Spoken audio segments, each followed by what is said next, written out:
All right, fellas. So we got a low key more serious video. I ain't gonna lie. I need to watch this, bro. We need to watch this because apparently there's a harsh truth about you being a YouTuber. Now, there's a lot of pros and cons about being a YouTuber. I know a lot of people mention their mental health when they say, "Yo, being a YouTuber is hard." It is hard. It's a hard job. It's not easy, and I didn't realize that until I became a content creator. Now, we're gonna go over this, bro, because I seen this video. It looked pretty interesting. I wanted to learn something. So let's see. Let's see. Oh my God, BSOLZ though. All right, the harsh truth. Am I ready for this? Am I ready for this, bro? I think I'm ready. I'm ready. Hold on. Let's see. Let's see. Listen, being a content creator is one of the most glamorized professions out there, and I'm not gonna act like it doesn't have its benefits. That's what I'm not gonna do today. You get to work on your own hours, you get to build your own community, you get to monetize your passion, you get to be your own. And that's what people only see. They only see content creation at a surface level. You guys understand that? They see is this right here. Your own hours, you get to build your own community, you get to monetize your passion, you get to be your own boss. There are a lot of really good benefits when it comes to content creation that I love, and that's why I do what I do. That's why a lot of But when you get deeper into it, content creators do what they do. But with that romanticization does come a lot of bullshit. People don't show everything that comes with being a content creator. They don't show the full picture. There's a lot of pros, but there's also a lot of cons that people just don't want to talk about because it's not glamorous, it's not uplifting X, Y, and Z, but it has to be talked about. You need to know what this profession brings to the table on both sides. You need to know what you're getting into, for better or for worse. I am all about transparency on this channel, and the truth is, money is a really big factor when it comes to a lot of things that we do in life, and content creation is no exception. And it's very important to know the monetization and how people actually make money being content creators and influencers. The most important thing to know about this job is that your income is variable. It is not consistent every single month. and that's what I think people get confused when people say, "Yo," I'm a transparent person. So whenever like my one of my family members and all that, they ask me like, "Yo, how much do you make on YouTube?" I just tell them it depends because it's very hard to say how much I would make every month, and like it's never the same. So some months I'll make this much, some months I'll make that much. It all depends on me and how much I work.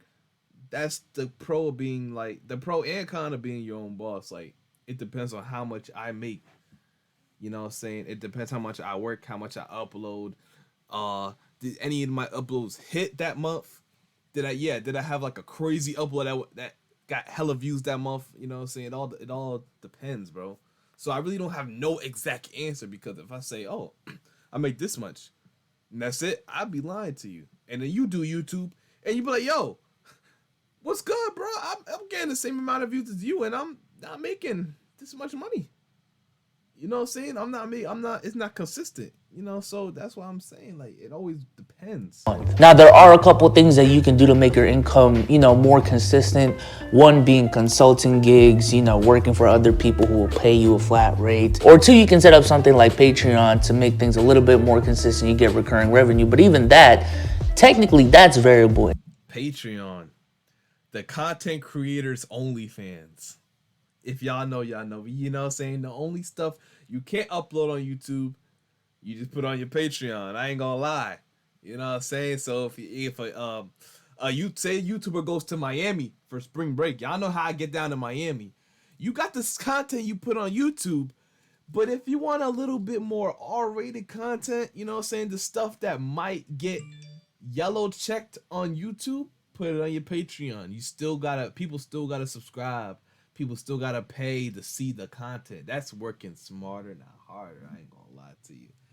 So that's all I'm saying about Patreon. It's the content creators only thing. Income. The amount of members you have every single month can fluctuate. Also, when it comes to AdSense, views are not valued the same. The biggest example of this is short form versus long form. Yes, views are not valued the same. So let's say I would get 10,000 views on one video and the same amount of views on another video. I'm not gonna get the same amount of money. You know what I'm saying? It all depends how long the video is, how many ads I put in there, how much watch time I gathered in that video. You know what I'm saying? What else? What else matters? The type of ads. You know what I'm saying? All that matters. You will never say the same amount for the same amount of views. It just doesn't work like that. You know what I'm saying? It doesn't work like that. So like, yeah. Content, you will make So so much more money on a 8-minute video with 10,000 views compared to a short with 10,000 views. You might not even receive 5 cents off of a 10,000 view short. Before a 10,000 view video, depending on your niche and depending on the time length, it could be, I don't know, $60 to $200. And that's another thing with, and depending on the time length, it could be, I don't know, 60. 10,000 views? $60? I ain't gonna $200 for a 10K video. That's crazy. That's actually crazy. I never seen that personally. I never seen you. I'm not saying you can get $200 from like a 10K video. That's kind of crazy. Your CPM must be out this world if you're making that much money off of to that. $200. And that's another thing with long form content that you need to worry about when it comes to evaluating how much money you can make. Different niches have higher CPMs. Now, for those who don't know, CPM is essentially how much an advertiser pays YouTube to put ads on videos. Now, RPM is how much of that CPM you personally take as that creator. So for example, if a video CPM is $10, that's how much YouTube is making every 1,000 views. If your RPM is $5 or $6, that's how much you're making every 1,000 views. And that CPM number depends primarily on your niche. You know, if you're a finance or tech YouTuber, you're gonna have really high CPMs. If you're a gaming YouTuber, more entertainment, you know, just niches where products and services cannot be sold as well, you're probably gonna have a lower CPM than others. And that is really that's true. That's true. You know, that's true. That's why. So when some people, YouTubers go IRL, they end up starting making more money. You know what I'm saying? So the only thing is, like, if you just play one game, it is easy to advertise that one game, but that's it. You know what I'm saying? It's not gonna be a lot of advertisers. Like if you're doing like something that, like he said, like arts and crafts. You know, you could do workshop videos. You know, building stuff, finances. It's a lot of stuff you can advertise. Like crypto. You know, understand? There's a lot of stuff you can advertise. important because Ooh, this video is 20 minutes long. Yeah, I will talk for like an hour long about this. So, and we're only 3 minutes in. Oh what that means is you can gain the same amount of money that creator A makes with 3 times less the views because of the niche that you're in. Also, CPM depends on the time of the year. For example, during the holiday season, brands tend to spend a lot more of their budget on advertising, which means yes, that new 2K. Once the new 2K season comes out, that CPM is going nuts. That's why, regardless of just being a new game everybody wants to play, content creators, that's when they make their most money. Or 2K content creators when a new game comes out, you know what I'm saying? So yes, that is probably the best time of the year. That's why everybody goes crazy. it's pretty common to see CPMs rise during the later part of the year. However, in January, that's usually the lowest point of the year, which is, you know, it's crazy as a YouTuber because you were just riding off, you know, some of the highest CPMs of the year for the last 3 months, and then out of nowhere, now you're at the lowest point of the year. And it's for a good reason. Nothing really goes on in January that causes people to spend more money. So for businesses and advertisers, it's just more efficient, and it makes more sense to spend a lot of their money on the back half of the year when there's Thanksgiving, Christmas, and, you know, all these other holidays. It could also depend on location and right now specifically the economic climate of the country you're in. So for example, I feel like a lot of the creators and people that are going to be watching this are based in the US.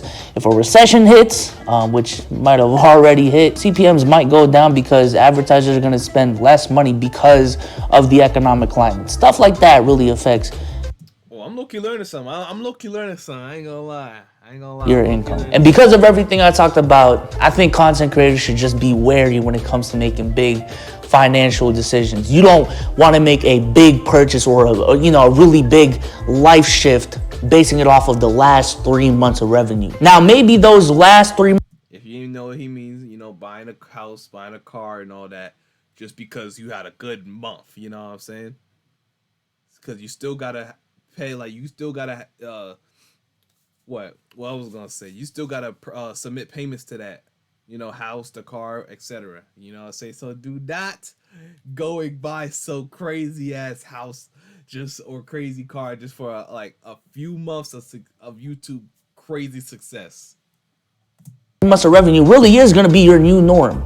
But there's a chance that it's not. You know what I'm saying? Stuff in your niche is just hitting. There's a lot of news and traffic in your niche in those 3 months, but that's not gonna be the norm on your channel. My biggest fear financially for myself and for other people is essentially like raising your lifestyle, having a more expensive lifestyle that you cannot afford, and now all of a sudden your income changes and now you can afford that lifestyle. Also, we got to talk about work-life balance as a creator. I and a lot of content creators rave about, you know, setting your own hours, being your own boss, working when you want, how you want, X, Y, and Z. And that is true. That is true. That is a pro of this industry. I cannot deny that. However, to that statement, there is another side of things. When you work a 9 to 5, you clock in, you clock out. Once you get out, you do not have to worry about work whatsoever if you do not want to. But as a content creator, there's a lot of passive work that we do that doesn't get talked about really. As an influencer, consuming social media becomes a part of your job, you know, researching what's going on, connecting with people at any time of the day. And also depending on deadlines and goals, sometimes you do have to stay up late to get a video done. Sometimes you do need to go to overtime. And honestly, in those beginning stages when I was Personally, me, I stay up to like 4 a.m., 5 a.m. on a daily, so it's not really a problem for me staying up. It's just, you know, it's always getting started. You know, I get started late. So me having my own hours, I tend to, you know, upload. It's like, what time is it? It's like almost 10 o'clock right now. You know what I'm saying? I'm just getting started, you know what I'm saying? So it always, it's tough for me to get started early on in the day compared to later on at night because everything calms down. You understand? Everybody calms down. People start to, you know, go to sleep. I could do my thing. Is that a problem? I don't know. I don't know. But that's how I see it. Was the on-camera talent, script writer, editor, thumbnail designer, X, Y, and Z. When I was a full stack talent, I'm on script writer, editor, I'm my own script writer. thumbnail. I don't even have a script. I'm my own thumbnail editor. You know what I'm saying? I can't depend on people right now. You know, people GFX editors really just pay attention to the bigger YouTubers because they know they can get more like publicity if they, you know, go like make them a crazy banger. They can get some type of publicity and then they can get more business. But they don't really pay attention to the smaller ones. You know what I'm saying? They just put us to the side. You know what I'm saying? If someone like Fredo asks for a thumbnail, he's gonna drop everything just to do his thumbnail, get it out. You understand what I'm saying? It works like that. It is what it is. That's why I make my own thumbnails, bro. I can't do it. Designer X, Y, and Z. When I was a full stack content creator is what I call it. On the days that I worked a lot, I would work over 10 hours. I would stay up late to finish a video. And that's normal for a lot of creators that I know. Also, depending on the content you do, there's gonna be a benefit to being the first to a topic. For example, if you're a news channel, there's a big benefit to becoming the first video that covers a topic or one of the first videos that covers a topic. For me, when I was doing, you know, traditional NBA YouTube, and even now, if there's a flaming hot take that's trending on Twitter, I gotta record a video as soon as possible. If there's a big trade that happens, I gotta be on it as soon as possible. For gamers, if there's a really big update on the game that I play and make content on, I gotta be on it as soon as possible. And that's the thing. When Mike Wang, like if you guys are from my 2K channel, when Mike Wang be dropping these news, it's a race, honestly. It's a race between anybody. It's a race, but nobody actually, like, you know what I'm saying? Like, everybody knows it's a race, but we don't say it. It's a race to get that first video out, or what he said, or what he did. I'm usually not even in, like, the first 100 to drop that video, honestly. You know, it depends. If he drops it early, I know I'm not going to be one of the first ones. You know what I'm saying? I'm going to do it anyway just because I love making videos and talking to you guys about it. But I might not be the first one, you know, so I might not be the first 500. It is what it is. But what he's saying is those views gradually drop every time you upload a video about the same topic. But the video as was uploaded first, you know, it's still gonna be in the algorithm. You know what I'm saying? And then videos like mine will just drop out the algorithm because it was uploaded so late. So that's why when the new 2K comes out, it's so important for you to get those first build videos out, for you to get that best jump shot video out, for you to get the best dribble move video out as soon as possible. As soon as possible before they lose their value. You know what I'm saying? But that's just to make a quick buck. If you want long-term content, you still have to be entertaining. Because like he said, around that January, February, March, all those months when 2K is like, that's when your creativity has to take place. That's when you really have to be a dog at this. Yo, those jump shot videos is not gonna work, you know what I'm saying, in fucking March. It's not. Well, not jump shot videos, but maybe build videos. It's not gonna hit the same as it did in like October or November. You know what I'm saying? Possible, because in 2 days all the videos already been made, and what's the point of watching my video on the update unless you get really creative? Also, weekends pretty much do not exist unless you make them exist. And what I mean by that is, yes, you can structure your schedule to not work as much on the weekends, but like I just mentioned, depending on your niche, bro, if Kyrie gets traded on a Saturday and I'm a news channel, guess what I'm gonna do?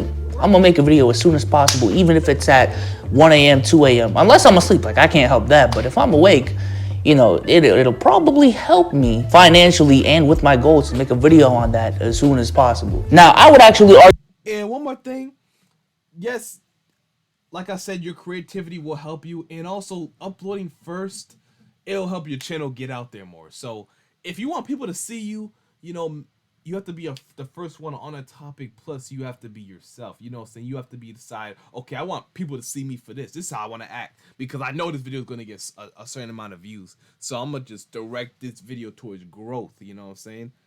I keep saying that shit. Damn. But I keep saying, you know what I'm saying? God damn, I'm acting like flight, but it really is a habit.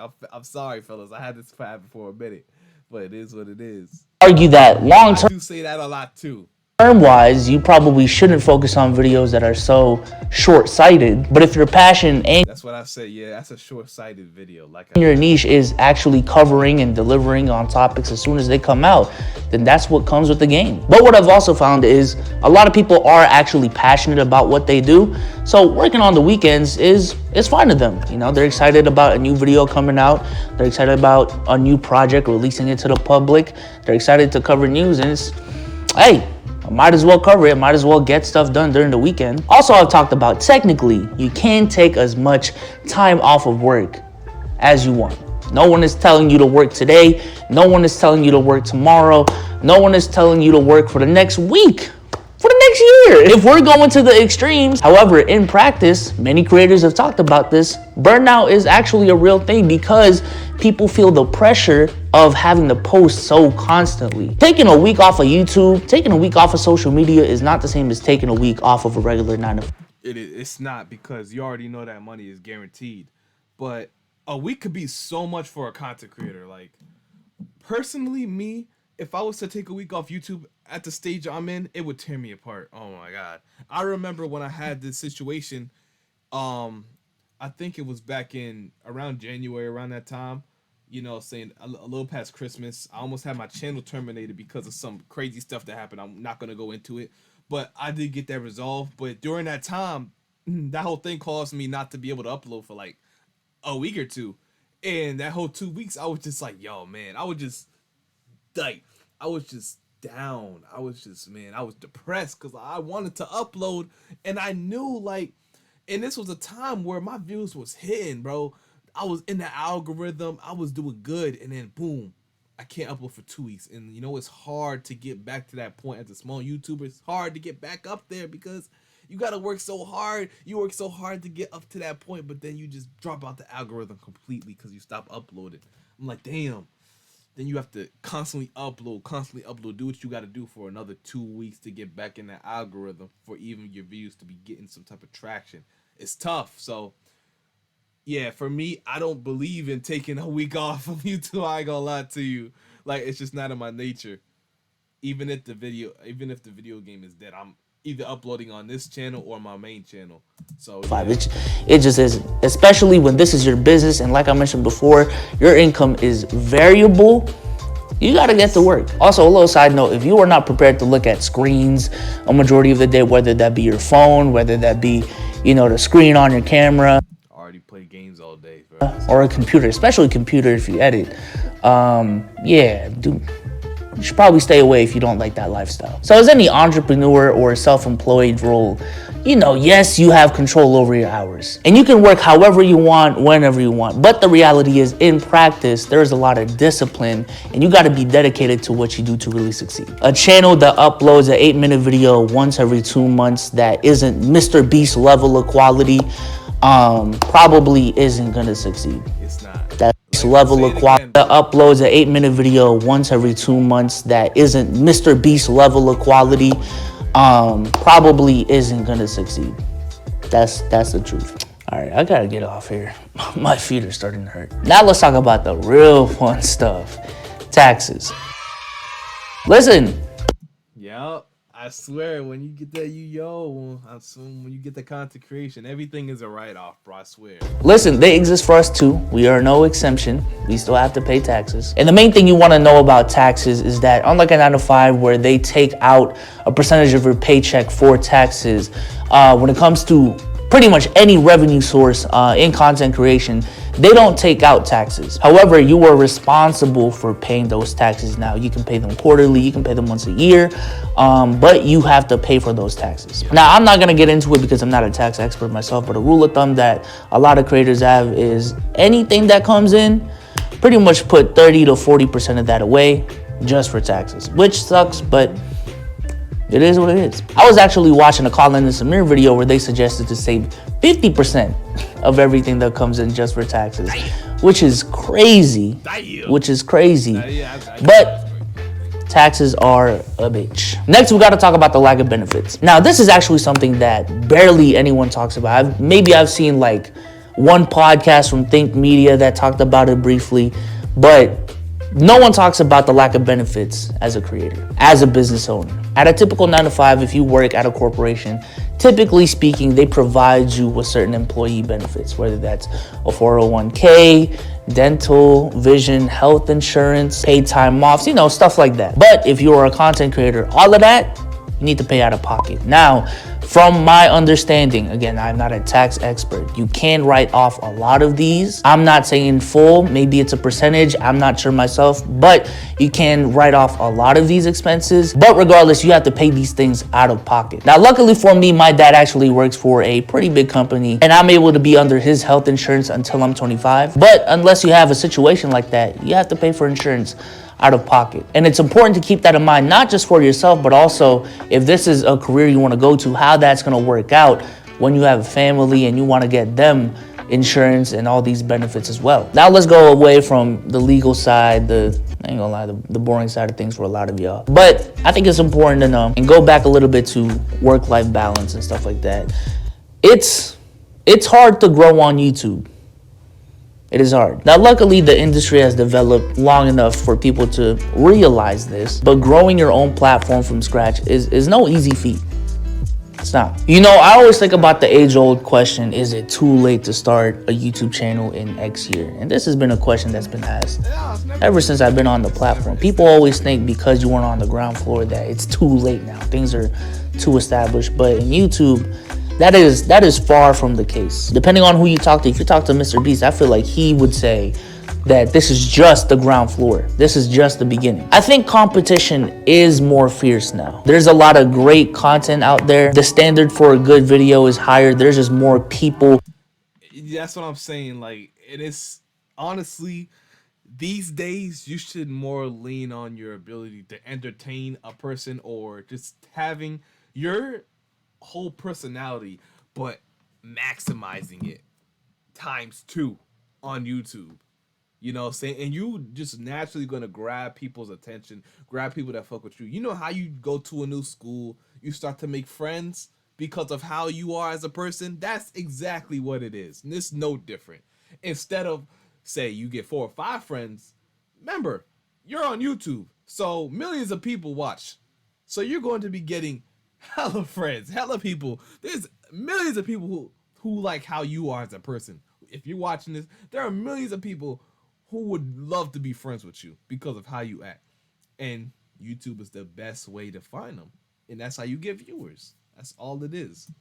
Creating content now and are really good at it. There is more competition in that sense. However, I think an advantage that we have as creators now in 2022 that creators didn't have in 2014, 2015, 2006 are case studies, blueprints. The fact that the industry is more established and there's more resources out there. A channel like this did not exist in 2009. You know what I'm saying? There is pretty much a blueprint for any channel you want to make now. And now it's easier to learn from other people's mistakes and their successes. But I understand, man. I understand where the struggle comes from beginner creators, especially in the beginning. I may look at things in a different lens now because I am so experienced. But when you're starting out, you don't know how to edit. You don't even probably know what a good video, a good thumbnail looks like. Hey. What are you eating? That's where you gotta look at other people. You gotta look at other people, how they roll. And you be like, okay, having a good or 2K thumbnail, you gotta have some close up screenshots of your player's face. You gotta have those. And there's ways to do that in the game. You can go to blacktop. You can do it in the park and change the camera. Saying facing yourself. You could do some emotes while the camera's so close up, and then screenshot it. And then download it to your phone, cut it out on a editing program. It's a lot of stuff, and just have hella saturation, hella colors on the thumbnail, and make it like a 1080p thumbnail. Make it clear. That's how you make a good 2K thumbnail. Now, for anything else, I don't know. You know what I'm saying? I said BSOLZ thumbnails are just more simplistic. So. What are you eating, dude? In the beginning, the learning curve can be very intimidating. There's so many skills to learn. Just being on camera provides anxiety to some people. And then you get to a point where, okay, I'm learning these skills. I'm making videos X, Y, and Z. And all of this hard work, all of these skills you're gaining turns out to be 50 views. That's discouraging, man. That's tough. That's hard work because you're still putting in the work, but to not be rewarded for that initially, it's very discouraging. To me, that's the number one reason people quit YouTube, just the discouragement of not having their work rewarded. But I feel like that's such a short-minded view because, yeah, technically during those hours, you could have been working at a McDonald's. And that's where the passion comes in. Are you really passionate about what you do? You'll find out once you have that day, your video flops, and you thought it was, damn, that was a banger. And it just flops. That's when you know whether you have a passion or not.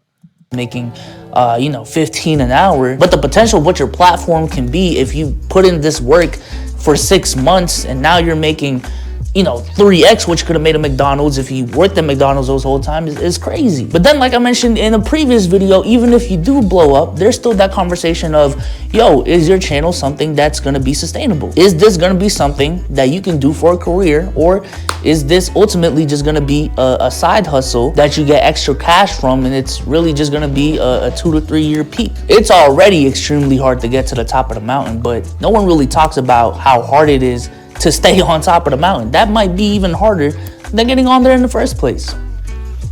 I would argue not, but you can make a case. Also, I think it's understated how many roles you have to play as a content creator, especially, again, in the beginning. At some point, you can outsource a lot of these roles, but for a majority of small content creators, that is not the case. And as a matter of fact, even if you are a small content creator, I wouldn't even recommend outsourcing that early because, like I mentioned, in the beginning, you don't even know what a good title or thumbnail is. You don't even know what a good video is. So I would spend a majority of that time developing those skills, learning these fundamentals, and having an eye for what your vision is before you ask people to help you in that vision. You know what I'm saying? But in those stages, which many YouTubers are in, some people get even so used to this that they take pride in it and just never outsource. But in these stages, you are an on-camera talent. You need to know the best recording practices.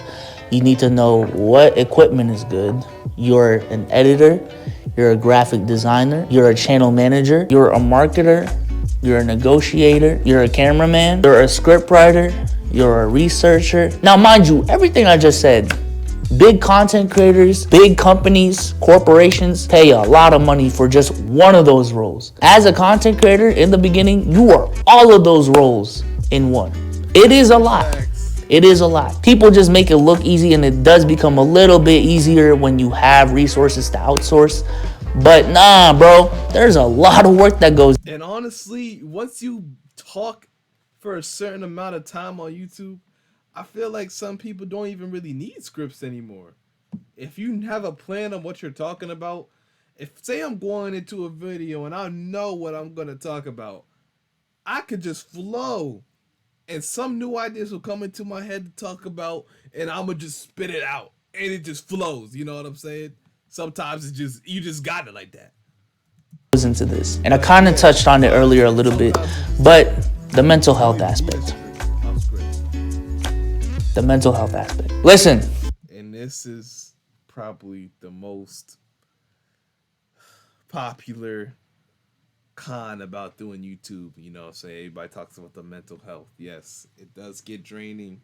Your mental health could take a dip. I don't think I had really experienced this yet. Like at what's they call it? Writer's fatigue, or they do content creators fatigue. I don't know. In this job, the highs are really high. When you get a 1 out of 10, it is the best feeling in the world. When you're getting all these views, all of this fan engagement, all of this best. And 1 out of 10, if you guys don't know what he meant by that, on YouTube Studio, you know what I'm saying, it tells you out of the last 10 uploads, how does this video rank?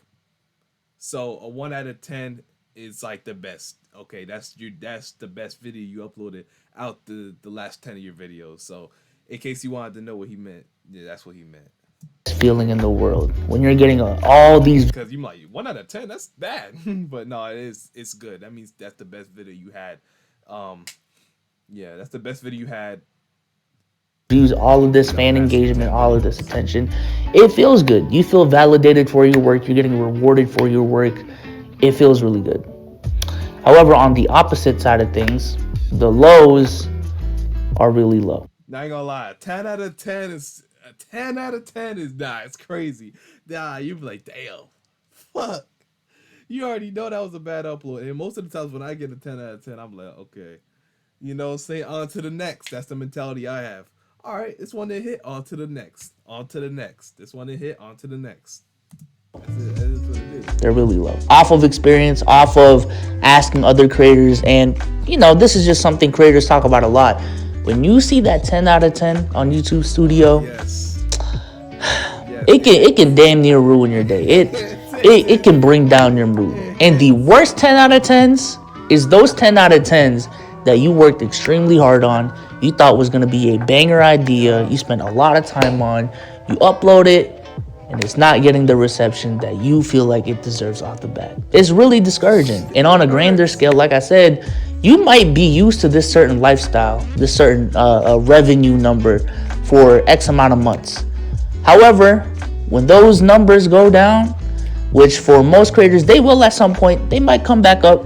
But again, it fluctuates. You get antsy. You get scared a little bit. Most creators do, especially if you're a full-time content creator. Listen, this is what your lifestyle. Oh yeah. It can start out at a 10 out of 10, and it can gradually rise up to like a 3 or 2. Remember, videos get views after the first day. That's what some people forget. Videos can definitely, a random ass video can definitely blow up. A random video you upload like 2 months ago could just suddenly blow up. It's like, yo, what the hell? This video was doing horrible, but now it's like going crazy. It happens sometimes, and I can't fully explain why that is. But here's some reasons why it might. 1, the topic that video was about is hot again. 2, sometimes it could just hit the algorithm. Once it hits people's recommended pages, it sometimes does that, bro. And another thing is maybe a change of a thumbnail, change of a title, rearranging your tags, it can help, you know? Depends on. At the end of the day, it's the performance of your videos. And for a majority of us, once you get to that stage, you have invested a lot in this career. You know what I'm saying? So what happens when 5 to 6 years in, your views are down, You've damn near fallen off. You're 5 to 6 years removed from college. In that time span, you haven't done anything relevant to what your major was, and you're having trouble finding a job. That fear is real. That is a real concern. And it is scary. A lot of YouTubers don't have a backup plan. Even some of the best content creators with some of the greatest peaks ever just, really believe that this was gonna be the norm for the rest of their lives and didn't prepare for what's next. And now it's looking scary for them. And now you're looking for a new job. The only experience you have on your resume is really your YouTube career. And quite frankly, for a lot of these corporations, they don't really grasp how hard it is and how impressive it is, or how impressive it was for you to do what you did. And they don't value your resume as they should. Now, hopefully that changes in the future. But as of right now, the reality of the situation is that's what it is. Personally, I feel like every single year, there is always a time of the year where I am reevaluating what I'm doing. I'm second guessing what I'm doing. I'm looking at other jobs, and it makes me anxious. It makes me anxious. Do I see myself really talking about basketball in 5 to 6 years? And if not, what the fuck do I do? And more so on a day-to-day, a lot of creators have already expressed this feeling of being on a treadmill, being on a hamster wheel when it comes to content creation and getting burnt out. And that is real. That is real. Like I mentioned, there is a lot of work to be done within this profession. It takes a lot of dedication, a lot of time and effort to succeed on this platform. And, at some point, that work adds up. It takes a toll on your body. It takes a toll on your brain. You get mentally tired. You feel burnt out. You don't feel like making videos. You just kind of curl up and feel demotivated. And again, when this is your livelihood, that is so scary. That is so scary. It's different for Casey Neistat to have a burnout because he's already up there, but burnout still applied to the middle class content creator, to the small content creator. Now, mind you, there's already a lot of studies that suggest that being on social I ain't gonna lie, sometimes, and I know a lot of people are gonna be mad, but sometimes a burnout, you're just going to have to fight through it, because there could be a point in time. But honestly, speaking of me, getting a good upload out, it makes me happy. So honestly, yeah, I don't know, man. Sometimes you just gotta fight through it. It's better than just falling off. You know what I'm saying? A lot of people express how important mental health is. We understand that, but just sometimes you just got to think long term. Like, I would not advise you to take a 2 month break if you're small, or like you have this click going. I would not advise that, because that could be so detrimental to your long term success. Sometimes you just gotta fight. Sometimes you just gotta fight it and keep going. You know what I'm saying? You, like, if you was just to suddenly start blowing up on YouTube, even that much success can be overwhelming to a person, to where like, oh my god, damn, I'm getting anxiety because I gotta keep doing this. I gotta keep up this persona. I gotta keep people interested in me. I'm blowing up. It's happening. You know what I'm saying? It's like, it's right there. You just gotta keep holding on to it. It's stressful. It can cause you to go dip into this, this deep depression. It's like, yo, oh my god, what do I do? I need a break. But the stronger people, bro, they fought through it. They fight through those days, those dark nights, bro. They fight through that shit. Sometimes, I'm not saying mental health does not matter, but sometimes you're gonna have to fight through that shit, because you're probably not gonna get another chance, bro. You never know. social media a lot is probably not good for your health for a lot of reasons. A lot of reasons. Yet now, we've essentially doubled down on it. And for me, I wouldn't be surprised if I'm on social media way more than the average person. And the average person is already on social media a lot. I do not want to show y'all my screen time, bro. It's bad. It is unhealthy. I would say for me, social media has actually damaged my health. Not only mentally, but physically as well. Before I really doubled down on my channel and became really consistent, I actually wasn't as fat as I am right now. I was fat when I was a child, but I lost a decent amount of it, and that was good. But then I started YouTube, and it took up a lot of my time. Oh yeah, I ain't gonna lie. No matter how big I get, I'm still gonna work out. I'm still gonna exercise. That's a must. You gotta make time for that. I don't care, bro. I don't care. You can't tell me nothing. You gotta make time for exercising. You gotta make time for it. Being in shape does help your mental health as well. So you have to stay in shape. I stayed inside. I wasn't as active as I used to be. I ate more. I snacked more. And now here I am. I mean, I'm not hiding anything. My double chin is probably Like I said, you have to stay in shape. The number one thing you have to keep, the exercise up. You have to sometimes sacrifice a little bit of the time of the work and take care of your personal health. That's important as well. That's just as important. popped up a decent amount of times in this video. I'm fat. I'm fat. And to be honest with you, I attribute a lot of that to social media. Along with self-discipline, I don't want to take off self-accountability as well. But my profession has not helped in my health journey. And it definitely doesn't help that when I feel burnt out, when I'm anxious, that I cope through food, unfortunately. I'm working on it. I'm getting better, but like I said, social media has not helped my health. With a lot of the things I mentioned in this video, there are certain ways to go about it. There are solutions that will help you in every single topic I mentioned about in this video. And through experience myself, luckily, I've done a much better job of tackling these problems. However, the reality is a lot of content creators, again, one, don't even think about these problems until it arises, and two, haven't gone through a lot of these things. Now, luckily, that is why I'm here. That is why I'm sharing my story. That is why I'm building this channel. I am here to help. I know we talked a lot about the cons in this industry, but there still are a lot of benefits. There still are. I just wanted to shed light on the bad side because that is still something you will have to deal with. But if you want to see the benefits of becoming a content creator, go ahead, check out this video right here. Go check out the Patreon, Creators Create Podcast, links in the description. And I'll catch you on the next one, man. Peace out. Yeah. If y'all mess with that video, leave a thumbs up. I'll leave a thumbs up. I'll even sub up on this one. I ain't gonna lie, I'll sub up. I like the channel. I like the channel how it's going. It's more like it's helping YouTubers like me. It's helping small YouTubers, get some knowledge about it.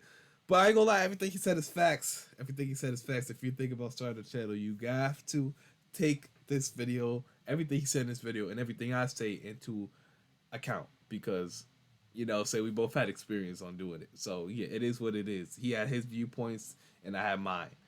But anyway, I'm gonna have to go ahead and record my second video. So if you guys like the video, do all that stuff. Like you already know what to do. I'm gonna just say do all that stuff. And I'm out. Peace.